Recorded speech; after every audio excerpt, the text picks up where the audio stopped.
ऐसे अनंत जन्मों के पाप सन्मुख होए जीव मोय जमहि, जन्म कोट यघ नासों। विश्वास करो इस चेत, प्रभु कह रहे प्रायः ऐसे पापरत मनुष्यों को ये चेतना नहीं होती कि मैं भगवत प्राप्ति करूं, संत समागम या नाम जप नाम कीर्तन, चेतना नहीं होती इनकी। ये चेतना लुप्त रहती है। ऐसा नहीं कि उनमें सामर्थ्य नहीं, पर वो लुप्त। पापवंत कर सहज स्वभाव, भजन मूर्ति भावन का, उसके अंदर भाव ही नहीं आएगा भजन आदि का। तो चेत ऐसे जो पापात्मा जन होते हैं, पहली बात उनके अंदर सत्संग में जाना या भजन आदि इसकी रुचि ही नहीं हो। अगर कहीं भगवत कृपा से या किसी, अब जैसे उनके अंदर ये रहते है, उनकी पत्नी भगवत चरणारविंद की महाप्रभु की शरणागत है, आश्रित है, तो कैसा कृपा बन रहा है। वो जरूर बोलती उस समय, फिर मंजीरा लेकर राधा नाम का, ये तो बढ़िया है, राधा नाम कीर्तन कर। यद्यपि ऐसा नहीं करना चाहिए, ऐसे दुर्व्यसन नहीं कर, पर दुर्व्यसन नहीं छोड़ सकते और राधा नाम स्वीकार कर लिया तो इस बात हमें विश्वास है, राधा नाम की महिमा पर निश्चित आपका मंगल होगा। निश्चित आप इसी जन्म में ऐसी घृणा करेंगे कि देख लेना, निश्चित ये नाम और ये भगवत प्रीति, ये भगवत प्रीति है। मैं नीच हूं, मैं पामर हूं, अधम हूं, पर प्रभु आपका नाम, आपका गुण कीर्तन, आपकी महिमा, छुटी 84 भ्रमंते निरखय जुगल किशोर, ये हम सत्य मानेंगे।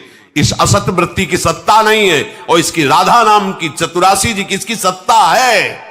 इस असत वृत्ति की सत्ता नहीं है। ना सतो विद्यते भाव, ना भाव विद्यते सता। ये सत वृत्ति तुम्हारा परम मंगल कर देगी।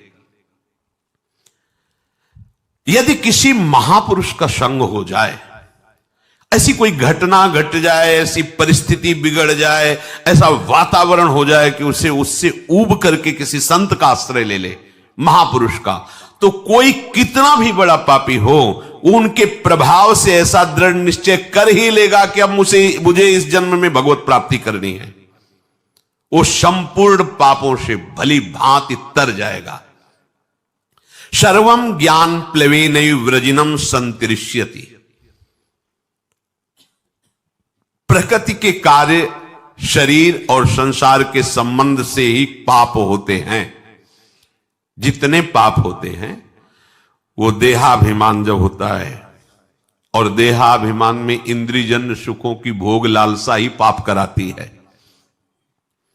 और जब संत संग होता है तो संत संग का प्रभाव होता है सर्व संबंध विच्छेद।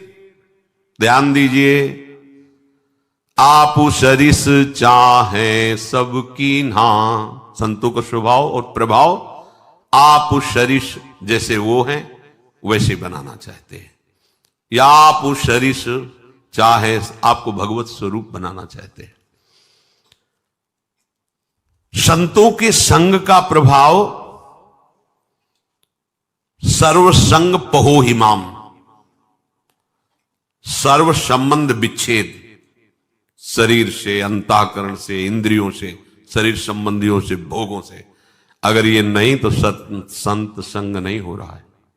संबंध विच्छेद, संबंध पुष्टता, ये अविद्या का संग है।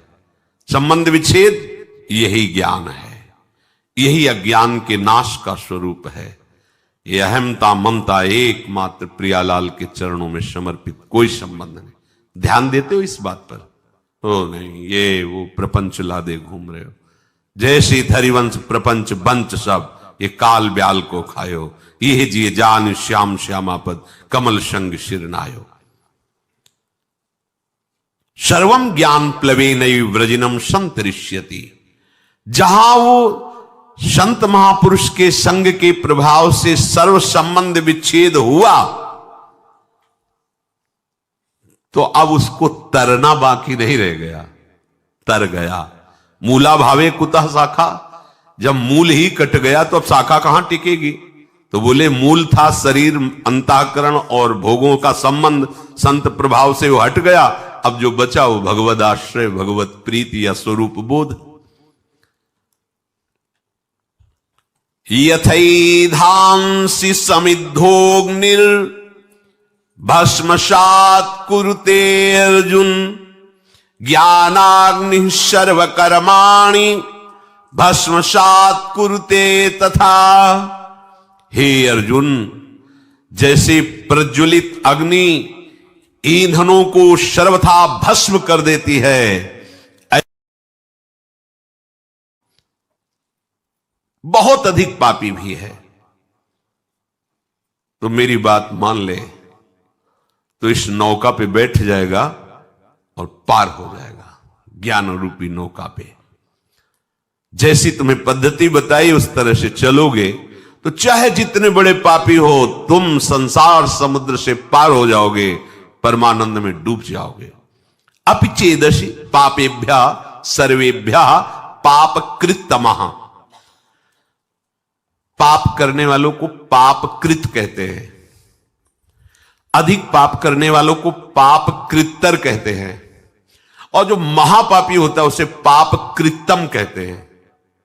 अगर तू महापापी भी, पापकृतम अर्थात महापापी, मतलब तुमसे बढ़कर कोई पापी हो ही नहीं सकता,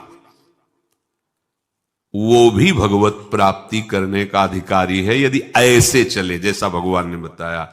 सदगुरु के पास जाके साष्टांग दंडवत करके विनम्रता पूर्वक उनकी अधीनता स्वीकार करके उनसे प्रश्न करे, जिज्ञासा करे, या वो अपनी तरफ से जो आपको आदेश उपदेश करे अक्षरशः पालन करे, तो आप चाहे जितने बड़े पापी हो आप भगवत प्राप्त कर लेंगे। कितना बढ़िया भगवान विश्वास दिला रहे, भगवान कह रहे ना, इसलिए किसी और प्रमाण की तो जरूरत नहीं, क्योंकि इनसे बड़ा कोई न्यायाधीश है नहीं। जब वो स्वयं कह रहे हैं अपिचेदशि पापेभ्यः सर्वेभ्यः पापकृतमा, समस्त पापियों में भी तू सबसे बड़ा पापी हो तो भी तू जो मैंने पद्धति बताई उसके अनुसार चलेगा तो इस संसार समुद्र से पार हो जाएगा। आगे भी भगवान ने कहा अपिचेत सुदुराचारो भजते माम अनन्य भाग साधुरेव समंतव्या सम्यक व्यवसिता ही सह। भगवान का एक कथन बड़ा सुख देने वाला है, आश्वासन देने वाला है।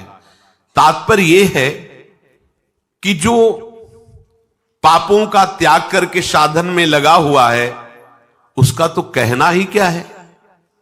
देखो, कोई अपने को ये ना समझे कि हम बहुत बड़े श्रेष्ठ हैं।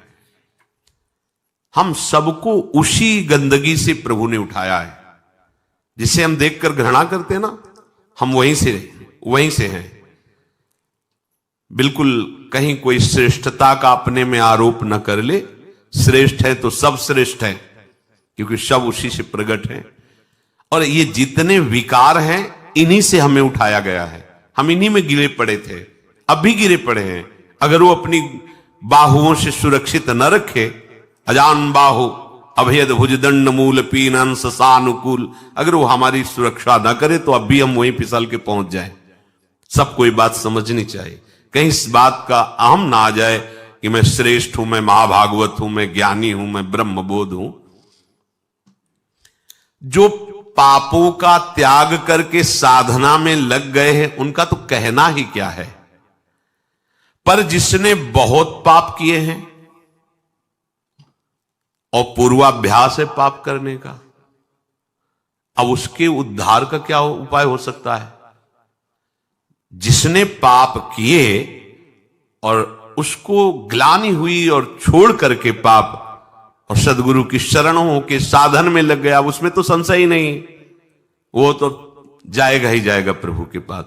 भगवान यहां उसको विश्वास दिला रहे जो बहुत पाप किया, महापापी, और पूर्वाभ्यास भी पापों का है। अब उसको भी अपने उद्धार के विषय में निराश नहीं होना चाहिए भगवान के वचन मान करके। महापापी से पापी मनुष्य भी यदि सोच ले कि इसी जन्म में अब मुझे अपना कल्याण करना है, तो पुराने पाप उसको बाधा पहुंचाने की चेष्टा करेंगे। ऐसा नहीं कि वो शांत बैठे रहेंगे। वर्तमान के पाप उसको बाधा पहुंचाने की चेष्टा करेंगे। पर वर्तमान में साधु संग हो गया और उसने ठान लिया कि मुझे अपना कल्याण करना है, उस ठानने में वो उनकी बात मानेगा। वर्तमान के पापों पर रोक होनी शुरू हो जाएगी। और उनकी बात मानने पर उपासना में धीरे धीरे रुचि होने लगेगी, और जहां रुचि हुई तो पूर्व पाप जो बाधक है वो नष्ट होना प्रारंभ हो जाएंगे। उसके हृदय में ये निश्चय होने लगेगा कि आज से मैं कभी पाप नहीं करूंगा। ध्यान दीजिए, ये कब हम जाने कि हमारे पुराने पाप नष्ट हो रहे हैं? वो तुम्हारे हृदय में जब ये निश्चय होने लगे आज से मैं पाप नहीं करूंगा, तो आपका हृदय इतना पवित्र होने लगा है कि पाप ना करने का, निश्चय करने का अधिकार कर रहा है। केवल भगवत प्राप्ति के लिए ही अब मैं चेष्टा करूंगा, उसके पापों का नाश होते देर नहीं लगती। जहां ऐसा निश्चय किया, फिर समझ लीजिए पुराने पाप जो बहुत समय से कर रहे हैं वो भगवत मार्ग में नहीं आने देते, आने ही नहीं देते। वो बहुत बड़े बंधन है।